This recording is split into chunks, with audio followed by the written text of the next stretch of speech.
لیکن آپ ایسے نہیں ہیں، آپ نے آگے کی فکر کی تو اب آپ ہی ہمارے بادشاہ ہیں۔ دراصل میں یہ حکایت دنیا اور آخرت کی مثال ہے، یعنی دنیا میں رہتے ہوئے دنیا میں تمہیں جو کچھ بھی مل رہا ہے، تمہیں اس دنیا میں آخرت کی تیاری کرنی ہے، دنیا میں ہی مگن نہیں ہونا ہے۔ لیکن یہ ایک طرح سے رمضان کے اوپر، ماہ رمضان پہ بھی آپ کو فٹ ہوتی ہے۔ کیسے؟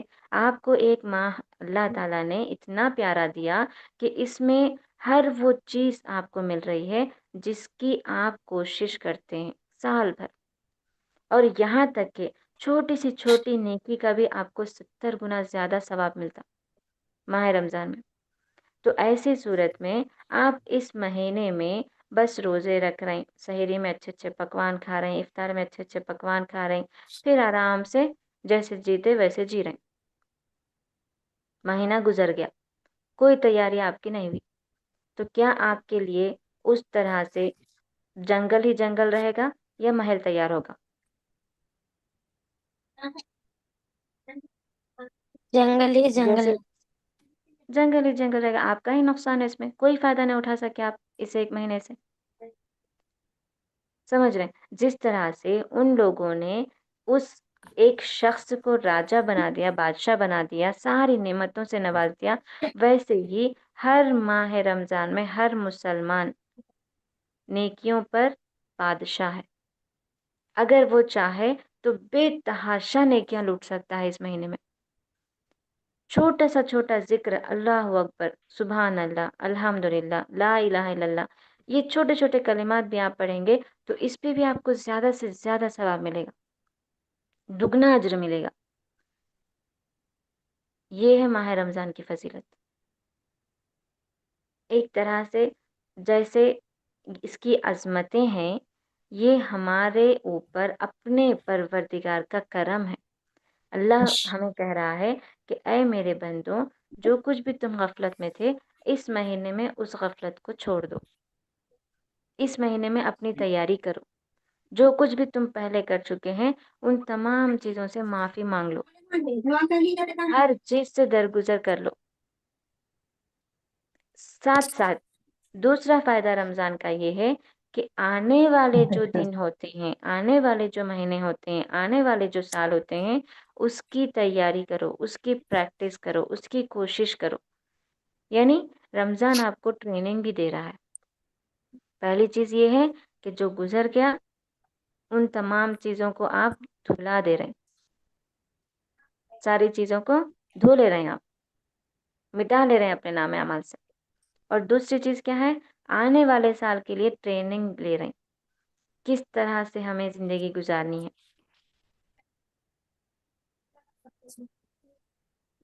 صبح اٹھنا، فجر میں اٹھنا، نمازوں کی پابندی کرنا، اپنے آپ کو ذکر و اذکار سے تر رکھنا، قرآن کی تلاوت کرتے رہنا، یہ ساری چیزیں جو کچھ بھی آپ رمضان میں کر رہے ہیں، ایک بار آپ کو اس کی عادت لگ گئی تو پھر آپ آگے کے دنوں میں بھی اسی طرح کی روٹین کو جاری رکھ سکتے ہیں۔ لیکن اکثر ہوتا کیا ہے، رمضان کے مہینے میں ہمارا حال کچھ اور رہتا، جیسے ہی رمضان ہوا ہمارا حال کچھ اور رہتا۔ رمضان کے مہینے میں کوئی آپ آٹو میں سفر کر رہے ہیں، آٹو میں سانگس لگے ہوئے، یہاں تک کہ قوالی بھی لگی ہوئی ہے، تو آپ بند کرا دیتے، نہیں بھائی رمضان کا مہینہ چل رہا، روزے ہم لوگ بند کرو۔ جیسے ہی رمضان ختم ہوتا، عید کے دن ہی دھوم دھام سے بڑے اسپیکرز لگا کے سانگس لگا دیے جاتے عید کے دن۔ کیا اسی لیے ہمارا رمضان آ رہا ہمارے پاس؟ بالکل نہیں۔ پہلی چیز، جیسے ہی رمضان آ رہا ہے تو اس میں استقبال کرنا ہے آپ کو، یہ سوچ کر کہ یہ ہمارے گھر ایک مہمان آ رہا ہے۔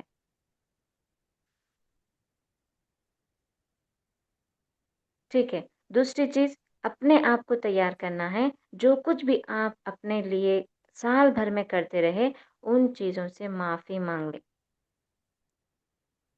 جیسے جیسے آپ نیکیاں کرتے جائیں گے ویسے ویسے گناہ مٹتے جائیں گے۔ سمجھ رہے ہیں؟ اس کے بعد تیسری چیز، اپنے آپ کو پریپیئر کرنا ہے، وہ ایک طرح سے آپ کی پریکٹس ہے کہ آگے آنے والے دنوں میں آپ کیسے جئیں گے اسلام کی روشنی میں۔ یہ تین چیزیں اہم ہیں۔